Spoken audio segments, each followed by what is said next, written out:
ಆತ್ಮೀಯ ವಿದ್ಯಾರ್ಥಿಗಳೇ ಮತ್ತು ವಿದ್ಯಾರ್ಥಿನಿಯರೇ, welcome to learn easy YouTube channel. Like, share and subscribe. ಆತ್ಮೀಯ 9ನೇ ತರಗತಿಯ ವಿದ್ಯಾರ್ಥಿನಿಯರಿಗೆ ಈ ಒಂದು ಹೊಸ ವಿಡಿಯೋದಲ್ಲಿ ನಾನು ಚರ್ಚಿಸುತ್ತಿರುವ ವಿಷಯವೇನೆಂದರೆ, 9ನೇ ತರಗತಿಗೆ ಸಂಬಂಧಪಟ್ಟಂತೆ ದ್ವಿತೀಯ ಭಾಷೆ ಇಂಗ್ಲೀಷಿಗೆ ಸಂಬಂಧಪಟ್ಟಂತೆ ಒಂದು ಮಾದರಿ ಪ್ರಶ್ನೆ ಪತ್ರಿಕೆಯನ್ನು ಬಿಡಿಸೋಣ ಮತ್ತು ನಿಮ್ಮೊಂದಿಗೆ ಚರ್ಚಿಸೋಣ ಅಂಥೇಳಿ ಈ ವಿಡಿಯೋವನ್ನು ಮಾಡ್ತಾಯಿದ್ದೀನಿ. ಈ ಒಂದು ಮಾದರಿ ಪ್ರಶ್ನೆ ಪತ್ರಿಕೆ ನಿಮಗೆ ಮುಂಬರುವಂಥ ಪರೀಕ್ಷೆಗೆ ಬಹಳಷ್ಟು ಸಹಾಯವಾಗುತ್ತದೆ ಎಂದು ತಿಳಿಸುತ್ತಾ, ಈಗ ಮೊದಲನೇ ಪ್ರಶ್ನೆ ಕ್ವೆಶ್ಚನ್ ಟ್ಯಾಗಿಗೆ ಸಂಬಂಧಪಟ್ಟಂಗಿರುತ್ತೆ. ಆತ್ಮೀಯ ವಿದ್ಯಾರ್ಥಿನಿಯರೇ, ನಿಮ್ಮ 9ನೇ ತರಗತಿಯ ಪ್ರಶ್ನೆ ಪತ್ರಿಕೆ ಬಹುತೇಕ 10ನೇ ತರಗತಿಯ ಮಾದರಿ ಪ್ರಶ್ನೆ ಪತ್ರಿಕೆಯಂತೆ ಸಾಗುತ್ತಿದ್ದು, ಮೊದಲನೇ ಪ್ರಶ್ನೆ ಕ್ವೆಶ್ಚನ್ ಟ್ಯಾಗಿಗೆ ಸಂಬಂಧಪಟ್ಟಂಗಿದೆ. Yudhishthira answered all questions. ಕೊಟ್ಟಿರುವಂಥ ವಾಕ್ಯ ಸಿಂಪಲ್ ಪಾಸ್ಟ್ ಟೆನ್ಸ್ನೊಳಗೈತಿ. ಅದನ್ನು ಗಮನದಲ್ಲಿಟ್ಟುಕೊಂಡು ನೀವು ಕ್ವೆಶ್ಚನ್ ಟ್ಯಾಗನ್ನು ಮಾಡಬೇಕು. ಕೊಟ್ಟಿರುವಂಥ ವಾಕ್ಯದೊಳಗೆ ಯಾವುದೇ ಟು ಬಿ ಫಾರ್ಮ್ ಇಲ್ಲ, ಹೀಗಾಗಿ ಟು ಡು ಎಂಬ ಕ್ರಿಯಾಪದವನ್ನು ತೆಗೆದುಕೋಬೇಕು. Do the past form did ಆಯಿತು. ಕೊಟ್ಟಿರುವಂಥ ವಾಕ್ಯ ಅಫರ್ಮೇಟಿವ್ ಆಗಿರೋದ್ರಿಂದ ಕ್ವೆಶ್ಚನ್ ಟ್ಯಾಗನ್ನು ನೆಗೆಟಿವ್ ಮಾಡೋದ್ರ ಸಲುವಾಗಿ ನಾಟ್ ಹಾಕಬೇಕಾಗತ್ತೆ. ಮತ್ತು Yudhishthira third person singular number he ಆಗೋದ್ರಿಂದ ಇದಕ್ಕೆ ಸರಿಯಾದ ಉತ್ತರ ಡಿಡಂಟ್ ಹಿ. ಅದೇ ರೀತಿ ಎರಡನೇ ಪ್ರಶ್ನೆ ಲ್ಯಾಂಗ್ವೇಜ್ ಫಂಕ್ಷನ್ಗೆ ಹೋಗೋದಾದ್ರೆ ನೋಡ್ರಲ್ಲಿ ಸುವರ್ಣ ಮತ್ತು ಸರ್ ಅವರ ನಡುವೆ ಸಂಭಾಷಣೆ ಯಾಕುಂತತಿ. ಈಗಾಗಲೇ ಸರ್ ಕ್ಲಾಸ್ ರೂಮ್ನೊಳಗೆ ಅದಾರ. ಸುವರ್ಣ ಹೀಗಾಗಿ ಕೇಳಕ್ಕಂತಾಳ, may I come in sir ಅಂತ ಕೇಳಕ್ಕಂತಾಳ. ಶಿಕ್ಷಕರು ಹೇಳಿದರು ಎಸ್ ಪ್ಲೀಸ್ ಕಮ್ ಇನ್ ಅಂತಂದು ಹೇಳಿದರು. ಈಗ ಅಂಡರ್ಲೈನ್ ಮಾಡಿದ ಸೆಂಟೆನ್ಸ್ ಯಾವುದು ಅದನ್ನು ನೀವು ಗಮನಿಸ್ರಿ. ಮೇ ಐ ಕಮ್ ಇನ್ ಅನ್ನೋದು ಅಂಡರ್ಲೈನ್ಡ್ ಸೆಂಟೆನ್ಸ್. ಅದು ಈ May I come in sir ಅನ್ನೋದು ಲ್ಯಾಂಗ್ವೇಜ್ ಫಂಕ್ಷನ್ನೊಳಗೆ ಏನಾಗುತ್ತಾ ಅಂತ ಕೇಳ್ಯಾರ. ಇದಕ್ಕೆ ಇಲ್ಲಿ 4 ಆಪ್ಷನ್ಗಳನ್ನು ಕೊಟ್ಟಿರ್ತಾರೆ. ಒಂದು ಆಪ್ಷನ್ ಸರಿಯಾಗಿರ್ತೈತಿ. ನಾನಿಲ್ಲಿ ನೇರವಾಗಿ ಉತ್ತರವನ್ನು ಕೊಟ್ಬಿಟ್ಟಿನಿ. ಸರಿಯಾದ ಉತ್ತರ ಸೀಕಿಂಗ್ ಪರ್ಮಿಷನ್ ಅಂಥೇಳಿ. ಅದೇ ರೀತಿ ಮೂರನೇ ಪ್ರಶ್ನೆ ಇನ್ಫಿನಿಟಿವನ್ನು ಕಂಡುಹಿಡಿಯೋದಿರ್ತೈತಿ. ರವಿ ಗೋಸ್ ಟು GOES ಮಾಡಿರೋದು ಸ್ವಲ್ಪ GOES ಸಿಂಪಲ್ ಪ್ರೆಸೆಂಟ್ ಟೆನ್ಸ್ ಒಳಗೆ ಐತಿ ವಾಕ್ಯ. Ravi goes to Mysore to meet his friend. ಇಲ್ಲೇ ಟು ಮೈಸೂರು ಅನ್ನೋದು ನೌನಿನ ಹಿಂದೆ ಟು ಇದ್ರೆ ಅದು ಇನ್ಫಿನಿಟಿವ್ ಆಗೋದಿಲ್ಲ. ಕ್ರಿಯಾಪದದ ಹಿಂದೆ ಟು ಇದ್ದರೆ ಮಾತ್ರ ಅದು ಇನ್ಫಿನಿಟಿವ್ ಅಂತ ಕನ್ಸಿಡರ್ ಆಗುತ್ತೆ. ಹೀಗಾಗಿ ಭೇಟಿ ಮಾಡೋದು ಒಂದು ಕ್ರಿಯೆ, ಕೆಲಸವನ್ನು ಸೂಚಿಸುವ ಪದ ಕ್ರಿಯಾಪದ. ಹೀಗಾಗಿ to meet is a infinitive. ಅದೇ ರೀತಿ 4ನೇ ಪ್ರಶ್ನೆಗೆ ಹೋಗೋದಾದ್ರೆ ಇಫ್ ಕ್ಲಾಸ್ ಅಥವಾ ಅಪ್ರಾಪ್ರಿಯೇಟ್ ವರ್ಡ್. ಇಡೀ ಸಂಭಾಷಣೆಯನ್ನು ನಾನು ಕೊಡ್ಲಿಕ್ಕೆ ಹೋಗಿಲ್ಲ. If I had got the money I dash bought the mobile ಆಗ್ಬೇಕದು. ನನ್ನ ಹತ್ರ ಸಾಕಷ್ಟು ಹಣ ಇದ್ದರೆ ನಾನು ಕೂಡ ಒಂದು ಮೊಬೈಲನ್ನು ಖರೀದಿಸ್ತಾ ಇದ್ದೆ. ಬಾಟ್ ದ ಮೊಬೈಲ್, ಮನಿ ಅಲ್ಲದು, ಮೊಬೈಲ್ ಆಗ್ಬೇಕು. ಇಲ್ಲೇ ಕೊಟ್ಟಿರುವಂಥ ವಾಕ್ಯ ಸಿಂಪಲ್ ಪಾಸ್ಟ್ ಪರ್ಫೆಕ್ಟ್ ಟೆನ್ಸ್ನೊಳಗೆ, ಸಿಂಪಲ್ ಪಾಸ್ಟ್ ಅಲ್ಲ, ಪಾಸ್ಟ್ ಪರ್ಫೆಕ್ಟ್ ಟೆನ್ಸ್ನೊಳಗೆ. ಹ್ಯಾಡ್ ಹೆಲ್ಪಿಂಗ್ ವರ್ಬ್ ಐತಿ, ಗಾಟ್ ಮೇನ್ ವರ್ಬ್ ಆಗೈತಿ. ಹೀಗಾಗಿ ಇದಕ್ಕೆ ಸರಿಯಾದ ಉತ್ತರ ವುಡ್ ಹ್ಯಾವ್. 5ನೇ ಪ್ರಶ್ನೆ ಆರ್ಟಿಕಲ್ ತುಂಬೋದೈತಿ ನೋಡ್ರಿ. Saraswati is a dash wisest girl in the class. ಕೊಟ್ಟಿರುವಂಥ ವಾಕ್ಯದೊಳಗೆ EST ಫಾರ್ಮ್ ಐತಿ, ಅಂದ್ರೆ ಸೂಪರ್ಲೇಟಿವ್ ಡಿಗ್ರಿ ಒಳಗೆ ಐತಿ. ಸೂಪರ್ಲೇಟಿವ್ ಡಿಗ್ರಿ ಒಳಗೆ ಯಾವಾಗಲೂ ಆರ್ಟಿಕಲ್ ದ ಬರ್ತೈತಿ. ಹೀಗಾಗಿ ನೀವು ಆರ್ಟಿಕಲ್ ದ ಅನ್ನು ಅಲ್ಲಿ ತುಂಬಬೇಕು. ಆತ್ಮೀಯ ವಿದ್ಯಾರ್ಥಿಗಳೇ, ಯಾರು ಮೊದಲನೇ ಬಾರಿಗೆ ನಮ್ಮ ಲರ್ನ್ ಈಜಿ ಯೂಟ್ಯೂಬ್ ಚಾನಲನ್ನು ನೋಡ್ತಾ ಇದ್ದೀರಿ, ಕೂಡಲೇ ಸಬ್ಸ್ಕ್ರೈಬ್ ಮಾಡಿಕೊಡ್ರಿ. ನಿಮ್ಮ ಸ್ನೇಹಿತರೊಂದಿಗೆ ಈ ಮಾದರಿ ಪ್ರಶ್ನೆ ಪತ್ರಿಕೆಯನ್ನು ಹಂಚಿಕೊಳ್ರಿ ಅಂತ ಹೇಳ್ತಾ, ನಮ್ಮ ಲರ್ನ್ ಈಜಿ ಯೂಟ್ಯೂಬ್ ಚಾನಲಿನ 72ನೇ ವಿಡಿಯೋ ಇದು. ಈ ಒಂದು ಲರ್ನ್ ಈಜಿ ಯೂಟ್ಯೂಬ್ ಚಾನಲ್ನಲ್ಲಿ ನಿಮಗೆ 9ನೇ ತರಗತಿಗೆ ಸಂಬಂಧಪಟ್ಟಂಥ, 10ನೇ ತರಗತಿಗೆ ಸಂಬಂಧಪಟ್ಟಂಥ, ಸ್ಪರ್ಧಾತ್ಮಕ ಪರೀಕ್ಷೆಗಳಿಗೆ ಸಂಬಂಧಪಟ್ಟಂಥ, ಪ್ರಾಥಮಿಕ ಶಾಲೆಗೆ ಸಂಬಂಧಪಟ್ಟಂಥ ಮತ್ತು ITIನ ಎಂಪ್ಲಾಯಬಿಲಿಟಿ ಸ್ಕಿಲ್ಸ್ಗೆ ಸಂಬಂಧಪಟ್ಟಂಥ ವಿಡಿಯೋಗಳು ನಿಮಗಿಲ್ಲಿ ಸಿಗ್ತಾವೆ. ಎಲ್ಲ ರೀತಿಯ ವಿದ್ಯಾರ್ಥಿಗಳಿಗೂ ಇದು ಭಾಳ ಹೆಲ್ಪ್ಫುಲ್ ಆದಂಥದ್ದು. ಮತ್ತು ಅದ್ರ ಜೊತೆಗೆ ಇಂಡಿಯನ್ ಗ್ರೇಟ್ ಅಚೀವರ್ಸ್ ಅಂಥೇಳಿ ಮೋಟಿವೇಶ್ನಲ್ ವಿಡಿಯೋಗಳನ್ನು ಕೂಡ ನಾವು ಹಾಕಿದ್ದೀವಿ. ಇವೆಲ್ಲ ನಿಮ್ಮ ವಿದ್ಯಾರ್ಥಿ ಜೀವನದಲ್ಲಿ ಬಹಳಷ್ಟು ಹೆಲ್ಪ್ಫುಲ್ ಆಗ್ತಾವೆ ಅಂತ ಹೇಳ್ತಾ ಕೂಡಲೇ ನಮ್ಮ ಯೂಟ್ಯೂಬ್ ಚಾನಲನ್ನು ಸಬ್ಸ್ಕ್ರೈಬ್ ಮಾಡಿಕೊಡ್ರಿ ಅಂತ ತಮ್ಮಲ್ಲಿ ಕೇಳ್ಕೊಳ್ತಾ ಈಗ ಮುಂದಿನ ಪ್ರಶ್ನೆಗೆ ಹೋಗ್ತಾ ಇದ್ದೀನಿ. ಅದು ಪ್ರಿಪೋಸಿಷನ್ಸ್ ತುಂಬೋದಿದೆ. She sat dash mirror last 1 hour ಅಂತ. ಅವಳು ಕನ್ನಡಿ ಮುಂದೆ ಕೂತ್ಕೊಂಡು 1 ತಾಸು ಆತಂತ. ಇಲ್ಲಿ ಏನು ತುಂಬಬೇಕು? Preposition before. ನಿಮಗೆ ಬಿಫೋರ್ ಅನ್ನೋದ್ರ ಅರ್ಥ ಮುಂಚಿತವಾಗಿ ಅಂತ ಗೊತ್ತಿರ್ತೈತಿ, ಅದರ ಬಿಫೋರಿನ ಇನ್ನೊಂದು ಅರ್ಥ ಎದುರಿಗೆ ಅಂತಲೂ ಐತಿ. ಹೀಗಾಗಿ she shot before mirror last 1 hour. ಸರಿಯಾದ ಉತ್ತರ ಬಿಫೋರ್. ಇನ್ನು 7ನೇ ಪ್ರಶ್ನೆಗೆ ಹೋಗೋದಾದ್ರೆ ಕೊಲೊಕೇಟಿವ್ ವರ್ಡ್ಗೆ ಸಂಬಂಧಪಟ್ಟಂಗಿದೆ. ಅಲ್ಲಿ ಮತ್ತು ಎ ಮತ್ತು ಬಿ ಸೆಕ್ಷನ್ ಮಾಡಿರ್ತಾರೆ. ಎ ಸೆಕ್ಷನ್ ಒಳಗೆ ಬಸ್ ಅಂತ ಕೊಟ್ಟಾರ, ಬಿ ಸೆಕ್ಷನ್ ಒಳಗೆ 4 ಆಪ್ಷನ್ ಕೊಟ್ಟಿರ್ತಾರೆ: ಕಾರು, ಟ್ರೇನು, ಸ್ಟ್ಯಾಂಡು, ಸಿಟಿ ಅಂಥೇಳಿ. ನೀವು ಇದಕ್ಕೆ ಬಸ್ಸಿಗೆ ಸರಿಯಾದ ಕೊಲೊಕೇಟಿವ್ ವರ್ಡ್ ಸ್ಟ್ಯಾಂಡ್. ಹೀಗಾಗಿ ಆನ್ಸರ್ ಏನಾಗುತ್ತೆ? ಬಸ್ ಸ್ಟ್ಯಾಂಡ್ ಅಂಥೇಳಿ ಆಗುತ್ತೆ. ಇನ್ನು 8ನೇ ಪ್ರಶ್ನೆ ನೋಡ್ರಿ, ಲಿಂಕರಿಗೆ ಸಂಬಂಧಪಟ್ಟಂಗಿದೆ. Rama dash Lakshmana are brothers ಅಂಥೇಳಿ. ಇಲ್ಲಿ ಆ್ಯಂಡ್ ಅನ್ನುವಂಥ ಕಂಜಂಕ್ಷನ್ ಅಥವಾ ಲಿಂಕರ್ ವರ್ಡನ್ನು ನೀವು ಅಲ್ಲಿ ತುಂಬಬೇಕಾಗುತ್ತೆ. ಸರಿಯಾದ ಉತ್ತರ ಆ್ಯಂಡ್. 9ನೇ ಪ್ರಶ್ನೆ, correct form of word India dash into bracket get. ಅಂದರೆ ಗೆಟ್ಟದ ಸರಿಯಾದ ಫಾರ್ಮನ್ನು ನೀವು ಅಲ್ಲಿ ತುಂಬಬೇಕು. ಫ್ರೀಡಮ್ ಇನ್ 1947 ಅಂಥೇಳಿ. ಹೀಗಾಗಿ ಇದನ್ನು ಪಾಸ್ಟ್ ಟೆನ್ಸ ಮಾಡಬೇಕಾಗೈತಿ. ಗೆಟ್ದ ಪಾಸ್ಟ್ ಫಾರ್ಮ್ ಗಾಟ್. 10ನೇ ಪ್ರಶ್ನೆ, ಉತ್ತರವನ್ನು ಅವರೇ ಕೊಟ್ಟಿರ್ತಾರೆ, ನಿಮಗೆ ಪ್ರಶ್ನೆ ಮಾಡಲಿಕ್ಕೆ ಹೇಳಿರ್ತಾರೆ. ಇಲ್ಲಿ ಯಾವ ಶಬ್ದಕ್ಕೆ ಅಂಡರ್ಲೈನ್ ಮಾಡಿರ್ತಾರೋ ಆ ಶಬ್ದ ಉತ್ತರ ಬರುವಂಗೆ ನೀವು ಪ್ರಶ್ನೆಯನ್ನು ಕೇಳಬೇಕು. ಇದಕ್ಕೆ ಫ್ರೇಮಿಂಗ್ ಕ್ವೆಶನ್ ಅಂತ ಕರೀತಾರೆ. My father is a teacher. Teacher ಅನ್ನೋ ಶಬ್ದಕ್ಕೆ ಅಂಡರ್ಲೈನ್ ಮಾಡ್ಯಾರ.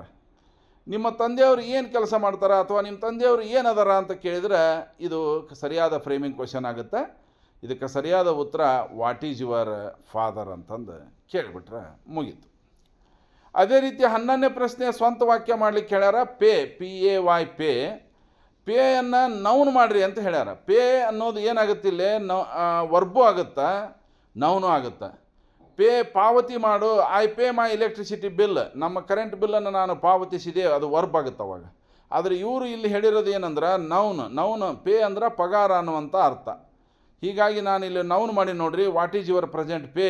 ಈ ಸದ್ಯ ನಿನಗೆ ಎಷ್ಟೈತೆ ಪಗಾರ ಅಂತ ಕೇಳಿದರೆ ಅದು ನೌನ್ ಆಗಿ ಬಳಕೆ ಆಗುತ್ತೆ. ಇನ್ನು 12ನೇ ಪ್ರಶ್ನೆ, ಸಿಲೆಬಲಿಗೆ ಸಂಬಂಧಪಟ್ಟಂಗಿದೆ. 4 ಶಬ್ದಗಳನ್ನು ಕೊಟ್ಟಾರ, ಅದರೊಳಗೆ 1 ಸಿಲೆಬಲ್ ಇರುವಂಥದ್ದು ಯಾವುದು ಅಂತ ಕೇಳ್ಯಾರ. ಇಲ್ಲಿ ಡೇಟು ಅಲ್ಲ, ಕ್ಯಾಂಟೀನು ಅಲ್ಲ, ಡೈಮೆನ್ಷನು ಅಲ್ಲ, 1 ಸಿಲೆಬಲ್ ಇರೋದು ಬಿಗ್. ಇನ್ನು 13ನೇ ಪ್ರಶ್ನೆ, ಪ್ಯಾಸಿವೈಸ್ ಮಾಡಲಿಕ್ಕೆ ಹೇಳ್ಯಾರ. ಐ ರೈಟ್ ಅ ಲೆಟರ್ ಅಂತ ಕೊಟ್ಟಾರ. ಐ ಅನ್ನೋದು ಸಬ್ಜೆಕ್ಟು, ರೈಟ್ ಅನ್ನೋದು ಮೇನ್ ವರ್ಬು, ಲೆಟರ್ ಅನ್ನೋದು ಆಬ್ಜೆಕ್ಟ್ ಅನ್ನೋ ಸಬ್ಜೆಕ್ಟ್ ಮಾಡಬೇಕು. ಹೀಗಾಗಿ ಲೆಟರ್ ಫಸ್ಟ್ ಬಂತು. ಅದ್ರ ಜೊತೆಗೆ ಕೊಟ್ಟಿರುವಂಥ ವಾಕ್ಯ ಸಿಂಪಲ್ ಪ್ರೆಸೆಂಟ್ ಟೆನ್ಸ್ ಇರೋದ್ರಿಂದ ಅಲ್ಲಿ ಟು ಬಿ ಫಾರ್ಮ್ ಈಸ್ ಬರ್ತೈತಿ. ಯಾಕಂದರೆ ಲೆಟರ್ ಅನ್ನೋದು 3rd person singular number it ಆಗೋದ್ರಿಂದ ಇಟ್ ಮುಂದೆ ಯಾವಾಗಲೂ ಟು ಬಿ ಫಾರ್ಮ್ ಈಸ್ ಬರ್ತೈತಿ. ಆ ಇದ್ರೆ ಆ್ಯಮ್ ಬರ್ತಿತ್ತು, ಉಯ್ ಯು ದೇ ಇಂಥವಿದ್ರೆ ಆರ್ ಬರ್ತಿತ್ತು. ಇದು ಇಟ್ ಆಗಿರೋದ್ರಿಂದ ಇಟ್ ಮುಂದೆ ಯಾವಾಗಲೂ ಈಸ್ ಬರ್ತೈತಿ. ಪ್ಯಾಸಿವ್ ವಯಸ್ಸಿನೊಳಗೆ ಯಾವಾಗಲೂ ಮುಖ್ಯ ಕ್ರಿಯಾಪದವನ್ನು V3 ಫಾರ್ಮ್ನೊಳಗೆ ಬರೀಬೇಕು. ಇದು ರೂಲು. ರೈಟದ V3 farm return. ಯಾವಾಗಲೂ ಆಬ್ಜೆಕ್ಟಿನ ಹಿಂದೆ ಪ್ಯಾಸಿವ್ ವಯಸ್ಸಿನೊಳಗೆ ಬೈ ಇರ್ತೈತಿ. ಹೀಗಾಗಿ ಬೈ ಹಾಕಿವಿ. ಭಾಳಷ್ಟು ಮಂದಿ ಕನ್ಫ್ಯೂಸ್ ಆಗ್ಬೋದು, ಸರ್ ಇಲ್ಲಿ ಐ ಐತಿ ಮೀ ಯಾಕಂತ ಬರೆದಿರಿ ಅಂದ್ರೆ ಐದು ಆಬ್ಜೆಕ್ಟ್ ಫಾರ್ಮನ್ನು ಬರೀಬೇಕು. ನೀವು ಅಲ್ಲಿ ಒಂದು ಟೇಬಲ್ ಹಾಕ್ಕೊಂಡು ಬರ್ಕೊಂಬಿಡ್ರಿ. ಐ ಇದ್ರೆ ಮೀ, ವಿ ಇದ್ರೆ ಅಸ್, ಯು ಇದ್ರೆ ಯು, ಹಿ ಇದ್ರೆ ಹಿಮ್, ಶಿ ಇದ್ರೆ ಹರ್, ಇಟ್ ಇದ್ರೆ ಇಟ್, ದೇ ಇದ್ರೆ ದ್ಯಾಮ್. ಇವು ಇಷ್ಟು ಸಬ್ಜೆಕ್ಟ್ ಫಾರ್ಮು, ಆಬ್ಜೆಕ್ಟ್ ಫಾರ್ಮು. ಹೀಗಾಗಿ ಐ ಇದ್ದದ್ದು ಏನಾಗೈತಿ? ಮೀ ಆಗೈತಿ. ಇನ್ನು 14ನೇ ಪ್ರಶ್ನೆ, ಹೋಮೋಫೋನ್ ಅಂದ್ರೆ ಏನಪ್ಪ? ಸ್ಪೆಲ್ಲಿಂಗ್ ಚೇಂಜ್ ಇರ್ತೈತಿ, ಮೀನಿಂಗ್ ಚೇಂಜ್ ಇರ್ತೈತಿ, ಉಚ್ಚಾರ ಮಾತ್ರ ಒಂದೇ ಇರ್ತೈತಿ. ಇಲ್ಲಿ he build multi dash building story. STORY story ಅಂದ್ರೆ ಕತೆ, STOREY ಸ್ಟೋರಿ ಅಂದ್ರೆ ಅಂತಸ್ತು. ಹೀಗಾಗಿ ಬಹುಅಂತಸ್ತಿನ ಕಟ್ಟಡ ಅನ್ನುವಂಥ ಅರ್ಥ ಐತಿ. ಹೀಗಾಗಿ ಇದಕ್ಕೆ ಸರಿಯಾದ ಉತ್ತರ STOREY. ಇನ್ನು 15ನೇ ಪ್ರಶ್ನೆ, ಕಂಪ್ಯಾರಿಟಿವ್ ಡಿಗ್ರಿ ಮಾಡ್ಲಿಕ್ಕೆ ಹೇಳ್ಯಾರ. ಕೊಟ್ಟಿರುವಂಥ ಡಿಗ್ರಿ ಪಾಸಿಟಿವ್ ಐತಿ. No other city is as clean as Mysuru ಅಂತ. ಅದರ ಅರ್ಥ Mysuru is a clean city ಅಂತಲೇ ಐತದು. ಹೀಗಾಗಿ ಅದನ್ನು ನೀವು ಕಂಪ್ಯಾರಿಟಿವ್ ಮಾಡ್ಬೇಕಾದ್ರೆ Mysuru is cleaner than any other city ಅಂತ ಮಾಡಿಬಿಟ್ರೆ ನಿಮಗೆ ಅಲ್ಲಿ 1 ಅಂಕ ಸಿಗುತ್ತದೆ. ಇನ್ನು 16ನೇ ಪ್ರಶ್ನೆ, ಪಾರ್ಟ್ಸ್ ಆಫ್ ಸ್ಪೀಚಿಗೆ ಇದ್ದಂಗೆ ಇದೆ. ಅಲ್ಲಿ ನೋಡ್ರಿ, ತೋಂಟದಾರ್ಯ ವಿದ್ಯಾಪೀಠ ಈಸ್ ಅವರ್ ಇನ್ಸ್ಟಿಟ್ಯೂಷನ್. ತೋಂಟದಾರ್ಯ ಅನ್ನುವಂಥ ಶಬ್ದಕ್ಕೆ ಅಂಡರ್ಲೈನ್ ಮಾಡ್ಯಾರ. ತೋಂಟದಾರ್ಯ ಅನ್ನೋದು ಪಾರ್ಟ್ಸ್ ಆಫ್ ಸ್ಪೀಚ್ನಾಗ ಏನಾಗುತ್ತೆ ಅಂತ ಕೇಳ್ಯಾರ. ಇದಕ್ಕೆ ಸರಿಯಾದ ಉತ್ತರ ನೌನ್. ನೋಡಿರಿ ವಿದ್ಯಾರ್ಥಿಗಳೇ, 1ರಿಂದ 16 ಪ್ರಶ್ನೆಗಳು ಎಲ್ಲವೂ 1 ಅಂಕದ ಪ್ರಶ್ನೆಗಳಾಗಿದ್ವು. ಇವುಗಳಿಗೆ ಒಂದೊಂದು ಅಂಕವನ್ನು ನೀವು ಗಳಿಸ್ತೀರಿ. 17ನೇ ಪ್ರಶ್ನೆ ಎಡಿಟ್ ದ ಪ್ಯಾರಾಗ್ರಾಫ್ ಅಂತ ಇರ್ತೈತಿ. ಅಲ್ಲಿ 2 ತಪ್ಪುಗಳು ಇರ್ತಾವೆ. Rajeshwari and Pavitra go to watch a movie, they watched a beautiful movie last Sunday ಅಂತ ಕೊಟ್ಟಾರಲ್ಲಿ. ಇಲ್ಲಿ 2 ಮಿಸ್ಟೇಕ್ಗಳಾದವು. ಒಂದು ಕ್ಯಾಪಿಟಲ್ ಲೆಟ್ರನ್ನು ಸರಿಪಡಿಸ್ರಿ ಅಂತ ಕೇಳ್ಯಾರ. ರಾಜೇಶ್ವರಿ ಅನ್ನಲ್ಲಿ ಆರನ್ನು ಸ್ಮಾಲ್ ಬರ್ದಾರ, ಹೀಗಾಗಿ ಅದನ್ನು ಕ್ಯಾಪಿಟಲ್ ಮಾಡಬೇಕು. ಇನ್ನು ವರ್ಬಲ್ ಮಿಸ್ಟೇಕ್ ಗೋ ಅಂತ ಕೊಟ್ಟಾರ. ಲಾಸ್ಟ್ ವೀಕ್ ಅಂದ್ರೆ ಗೋ ಆಗೋದಿಲ್ಲ, ಅದು ವೆಂಟ್ ಆಗುತ್ತೆ. ಹೀಗಾಗಿ ಅವೆರಡನ್ನೂ ಸರಿಪಡಿಸಿಬಿಟ್ರೆ ನಿಮಗೆ 2 ಅಂಕಗಳು ಇಲ್ಲಿ ಸಿಗ್ತಾವೆ. ಇನ್ನು ಪ್ರಶ್ನೆ 18ರಿಂದ 2-3 ವಾಕ್ಯದಲ್ಲಿ ಉತ್ತರಿಸಿರಿ ಇರ್ತೈತಿ. ಇವು 7 ಪ್ರಶ್ನೆಗಳಿರ್ತಾವೆ. ಒಂದೊಂದಕ್ಕೆ 2 ಅಂಕ, ಒಟ್ಟು ಅಂಕಗಳು 14. What were the 3 questions of the king, ರಾಜನನ್ನು ಕಾಡ್ತಾ ಇದ್ದಂಥ 3 ಪ್ರಶ್ನೆಗಳು ಯಾವುವು ಅಂಥೇಳಿ ಆ 3 ಪ್ರಶ್ನೆಗಳನ್ನು ಅಲ್ಲಿ ಬರ್ದೀನಿ ನೋಡ್ರಿ. ಅವನ್ನೆಲ್ಲ ರೆಡ್ಡಿಂಗ್ಲೆ ಆನ್ಸರ್ ಇದನ್ನು ಮಾಡೀನಿ, ಅವುಗಳನ್ನು ನೀವು ಕಾಪಿ ಮಾಡ್ಕೋಬೇಕು. What are the ways in which we usually thank a person for having helped us, ಯಾರು ನಮಗೆ ಸಹಾಯ ಮಾಡಿರ್ತಾರೋ ಅವರಿಗೆ ನಾವು ಯಾವ ರೀತಿ ಥ್ಯಾಂಕ್ಸನ್ನು ಹೇಳ್ತೀವಿ ಅಂಥೇಳಿ ಪ್ರಶ್ನೆ ಕೇಳ್ಯಾರ. ಸಾಮಾನ್ಯವಾಗಿ ನಾವು ಥ್ಯಾಂಕ್ಸ್ ಅ ಲಾಟ್ ಅಂತ ಹೇಳ್ತೀವಿ, I am very grateful to you ಅಂತ ಹೇಳ್ತೀವಿ, ಅಥವಾ thank you from the bottom of my hearts ಅಂತ ಹೇಳ್ತೀವಿ. ಇಷ್ಟು ಬರೆದು ಬಿಟ್ಟರೆ ಅದು ಸರಿಯಾದ ಉತ್ತರ ಆಗುತ್ತೆ. ಇನ್ನು ದ ವಿಲ್ ಆಫ್ ಸ್ಯಾಕ್ರಿಫೈಸ್ ಪಾಠದಿಂದ ಆಯ್ಕೆ ಮಾಡಿಕೊಂಡಂಥ ಪ್ರಶ್ನೆ ಇದು. What kind of punishment does Bhagat Singh talk about ಅಂತ. ಅದು ಕರಿನೀರಿನ ಶಿಕ್ಷೆ ಬಗ್ಗೆ ಅಲ್ಲಿ ಭಗತ್ ಸಿಂಗ್ ಅವರು ಮಾತಾಡ್ತಾರಲ್ಲ. Bhagat Singh talking about the worst type of tortures in the dark dingy prison cell, ಕರಿನೀರಿನ ಶಿಕ್ಷೆ ಅಂಥೇಳಿ, ಕಾಲಾಪಾನಿ ಅಂಥೇಳಿ ಆ ಶಿಕ್ಷೆ ಬಗ್ಗೆ ಮಾತಾಡ್ತಾರಲ್ಲ, ಅದನ್ನು ನೀವು ಇಲ್ಲಿ ಬರೀಬೇಕು. 21ನೇ ಪ್ರಶ್ನೆ ಟು ಮೈ ಕಂಟ್ರಿಮೆನ್ ಪಾಠದಿಂದ ಆಯ್ಕೆ ಮಾಡ್ಕೊಂಡಾರ. What doctor Kalam's view on the good progress we have made in the software ಸೆಕ್ಷನ್ನೊಳಗೆ ನಾವು ಸಾಧಿಸಿರುವಂಥ ಪ್ರಗತಿ ಬಗ್ಗೆ ಅಬ್ದುಲ್ ಕಲಾಂ ಅವರ ಅಭಿಪ್ರಾಯ ಏನು ಅಂತ ಕೇಳಿದ್ರೆ, according to Kalam we have made good progress in software but hardware is imported from other country ಅಂತ ಅವ್ರು ಹೇಳ್ತಾರೆ. ಅಂದರೆ ಕಲಾಂ ಅವರು ಸಾಫ್ಟ್ವೇರ್ನಲ್ಲಿ ಸಾಧಿಸಿದ ಸಾಧನೆ ಬಗ್ಗೆ ಹೆಮ್ಮೆ ಇದೆ, ಆದರೆ ಅವರು ಅದ್ರ ಜೊತೆಗೆ ಏನು ಹೇಳ್ತಾರೆ ಡಾಕ್ಟರ್ APJ ಅಬ್ದುಲ್ ಕಲಾಂ ಅವರು, ಹಾರ್ಡ್ವೇರನ್ನು ನಾವು ಇಂಪೋರ್ಟ್ ಮಾಡ್ಕೋಬಾರ್ದು, ಹಾರ್ಡ್ವೇರ್ನೊಳಗೂ ನಾವು ಪ್ರಗತಿಯನ್ನು ಸಾಧಿಸ್ಬೇಕಂತ ಅವರು ಹೇಳ್ತಾರೆ. What is the poet's concern about justice expressed in the strings gain through loss ಅಂತ ಐತಿ. ಆ ಉತ್ತರವನ್ನು ನೀವು ಅಲ್ಲಿ ಬರ್ದಿನಿ ನೋಡ್ರಿ ರೆಡ್ಡಿಂಗ್ಲಿ, ಅದನ್ನು ನೀವು ನೋಡ್ಕೊಳ್ರಿ. ಅದೇ ರೀತಿ ಸ್ವತಂತ್ರ ಹೋರಾಟಗಾರರಿಗೆ ಅರುಣಾ ಅಸಫಲಿ ಅವರ ಅಡ್ವೈಸ್ ಏನು ಅಂತ ಹೇಳಿ ಕೇಳ್ಯಾರ. ಸಪ್ಲಿಮೆಂಟ್ರಿ ರೀಡಿಂಗ್ನ 1ನೇ ಅಧ್ಯಾಯದಿಂದ ಆಯ್ಕೆ ಮಾಡಿಕೊಂಡಂಥ ಪ್ರಶ್ನೆ ಇದು. ಅದಕ್ಕೆ ಅಲ್ಲಿ ಉತ್ತರವನ್ನು ಕೊಟ್ಟಾರ. ಇಲ್ಲಿ 2 ಕೊಟ್ಟಿರ್ತಾರೆ, 1ನೇದ್ದು ಅಥವಾ 2ನೇ ಸಪ್ಲಿಮೆಂಟ್ರಿ ರೀಡಿಂಗ್ನೊಳಗೆ ಯಾವುದಾದ್ರೂ ಒಂದನ್ನು ಉತ್ತರಿಸ್ರಿ ಅಂಥೇಳಿ. ನಾನು 1ನೇದ್ದು ಉತ್ತರಿಸೀನಿ, 2ನೇದ್ದು ನಿಮಗೆ ಉತ್ತರಿಸ್ಲಿಕ್ಕೆ ಬಿಟ್ಟಿನಿ ಅಲ್ಲಿ. ಇನ್ನು ಮತ್ತೊಂದು, why was every one pleased, Ranji 2ನೇ ಸೆಕೆಂಡ್ ಮ್ಯಾಚ್ ಮುಗಿದ ಮೇಲೆ ಎಲ್ಲರೂ ರಣಜಿಯನ್ನು ಅಪ್ರಿಷಿಯೇಟ್ ಮಾಡೋಕೆ ಕುಂತರು, ಏಕೆ ಅಂತ ಕೇಳ್ಯಾರ. Every one pleased with Ranji after the second match because Ranji started scoring good runs from the bat ಅಂತ ಬರೆದುಬಿಟ್ರೆ ಅದು ಸರಿಯಾದ ಉತ್ತರ ಆಗುತ್ತೆ. ಇನ್ನು 4ನೇ ಸಪ್ಲಿಮೆಂಟ್ರಿ ರೀಡಿಂಗನ್ನು ನಿಮಗೆ ಉತ್ತರ ಬರೀಲಿಕ್ಕೆ ನಾನು ಅಲ್ಲಿ ಬಿಟ್ಟೀನಿ. ಇನ್ನು 5-6 ವಾಕ್ಯದಲ್ಲಿ ಉತ್ತರಿಸಿರಿ. ಒಂದೊಂದಕ್ಕೆ 3 ಅಂಕಗಳು ಇರ್ತವೆ. ಅಲ್ಲಿ 2 ಇರ್ತಾವೆ, ಒಂದು ಪಾಠದ ಸೆಕ್ಷನ್ನಿಂದ, ಒಂದು ಪೊಯೆಟ್ರಿ ಸೆಕ್ಷನ್ನಿಂದ ಇರ್ತೈತಿ. Narrate the poetry incident of Kapil's ಅಂಥೇಳಿ ಮೈ ಬಿಗಿನಿಂಗ್ಸ್ ಪಾಠದಿಂದ ಆಯ್ಕೆ ಮಾಡಿಕೊಂಡಾರ. ಪಪ್ಪಾಯಿ ಗಡ್ಡದ ಅನುಭವದ ಬಗ್ಗೆ ಬರೀರಿ ಅಂಥೇಳಿ. ಇನ್ನೊಂದು ಪೊಯೆಟ್ರಿ ಸೆಕ್ಷನ್ನಿಂದ ಇರ್ತೈತಿ. How the poet describe wonderful words ಅಂತ ಕೇಳ್ಯಾರ. ನೀವು ಇನ್ನೊಂದು ಸ್ವಲ್ಪ, ನಂದು 1 ಲೈನ್ 2 ಲೈನ್ ಆದರೆ ನೀವು ಇನ್ನೊಂದು ಸ್ವಲ್ಪ ಇದಕ್ಕೆ ಸೇರಿಸಿ ಬರ್ದಾರೆ ಅದು ಸರಿಯಾದ 3 ಅಂಕದ ಉತ್ತರ ಅನ್ನಿಸ್ಕೊತೈತಿ. ಇನ್ನು 27, 28, 29, 30 4 ಇವು ಎಕ್ಸ್ಟ್ರಾಕ್ಟ್ಗಳಾಗಿರ್ತಾವೆ. ಒಂದೊಂದಕ್ಕೆ 3 ಅಂಕ. 3 ಎಕ್ಸ್ಟ್ರಾಕ್ಟ್ಗಳು ಪ್ರೋಸ್ ಸೆಕ್ಷನ್ನಿಂದ, 1 ಎಕ್ಸ್ಟ್ರಾಕ್ಟ್ ಪೊಯೆಟ್ರಿ ಸೆಕ್ಷನ್ನಿಂದ. Your arrows cannot touch me ಅಂತ ಹೇಳ್ತಾರೆ. ಈ ಮಾತನ್ನು ಹೇಳಿ, ನಿನ್ನ ಬಾಣಗಳು ನನ್ನನ್ನು ಏನೂ ಮಾಡಲಿಕ್ಕೆ ಸಾಧ್ಯ ಇಲ್ಲ. ಈ ಮಾತನ್ನು ಹೇಳಿದವರು ಯಾರು ಅಂದರೆ ಯಕ್ಷ ಅಂತ ಬರೀಬೇಕು. ನಿನ್ನನ್ನು ಅಂತ ಅವರು ಹೇಳಿದ್ದು ಯಾರಿಗೆ ಅಂದರೆ ಅರ್ಜುನ. ಯಾಕೆ ಆತ ಅವ್ರ ಕಡೆ ಬಾಣವನ್ನು ಬಿಡ್ಲಿಕ್ಕೆ ಹೋದ ಅಂದ್ರೆ, he want to kill, went ಆಗೈತೆ ಅದು, ವಾಂಟ್ ಮಾಡಿರಿ, he want to kill unseen enemy, ಕಣ್ಣಿಗೆ ಕಾಣದ ಆ ವೈರಿ ಏನದನ ಅವನನ್ನು ಈಗಲೇ ನಾನು ಕೊಂದು ಹಾಕ್ತೀನಿ ಅಂತೇಳಿ ಅರ್ಜುನ ಏನು ಮಾಡೋಕ್ಕೆ ಹೋಗಿದ್ದ, ಬಾಣವನ್ನು ಬಿಡ್ಲಿಕ್ಕೆ ಹೋಗಿದ್ನಲ್ಲ. ದ ಎನ್ಚಾಂಟೆಡ್ ಪೂಲ್ ಪಾಠದಿಂದ ಆಯ್ದುಕೊಂಡಂಥ ಎಕ್ಸ್ಟ್ರಾಕ್ಟ್ ಇದು. ಇನ್ನು ಜಸ್ಟಿಸ್ ಅಬೋಷಲ್ ಪಾಠದಿಂದ ಆಯ್ಕೆ ಮಾಡಿಕೊಂಡಾರ ನೋಡ್ರಿ. I am not wanted in your house, ನಾನು ನಿಮ್ಮ ಮನೆಯೊಳಗೆ ಇರಲಿಕ್ಕೆ ವಲ್ಯ, ನಾನು ಇಷ್ಟಪಡೋದಿಲ್ಲ. ಈ ಮಾತನ್ನು ಹೇಳಿದವರು ಯಾರು, ಆಯ್ ಅಂದರೆ ಯಾರು ಅಂತ ಕೇಳ್ಯಾರ. ಜುಮ್ಮಾನ್ ಶೇಖನ ಚಿಕ್ಕಮ್ಮ ಅಂತ ಬರೀಬೇಕು, ಜುಮ್ಮಾನ್ ಶೇಖ್ಸ್ ಆಂಟ್ ಅಂತ. ನಿಜವಾಗಿ ಆಕೆ ಎಲ್ಲಿದ್ಲು ಅಂತಂದ್ರೆ ಜುಮ್ಮಾನನ ಮನೆಯೊಳಗೆ ಇದ್ಲು. Where was the speaker? Jumman's house ಅಂತ ಬರೀಬೇಕು.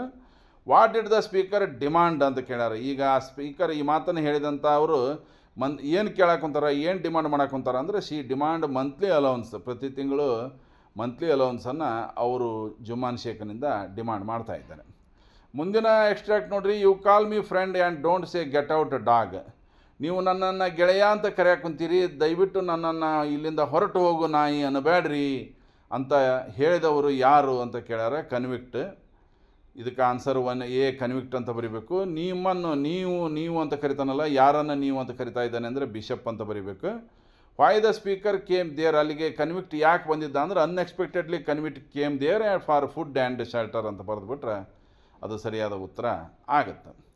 ಇನ್ನು ಮುಂದಿಲ್ದು the tent is mine but no more than it is God's. ಇದು ನನ್ನದಲ್ಲ, ಇದೆಲ್ಲ ದೇವರ ಒಂದು ಆಶೀರ್ವಾದ ಅಂತ ಈ ಮಾತನ್ನು ಹೇಳಿದವರು ಯಾರು ಅಂತ ಕೇಳ್ಯಾರ. ಯೂಸುಫ್ ಅಂತ ಬರೀಬೇಕು. ಯಾರಿಗೆ ಹೇಳಿದರು ಅಂದರೆ ಸ್ಟ್ರೇಂಜರ್ಗೆ ಅಂತ ಬರೀಬೇಕು.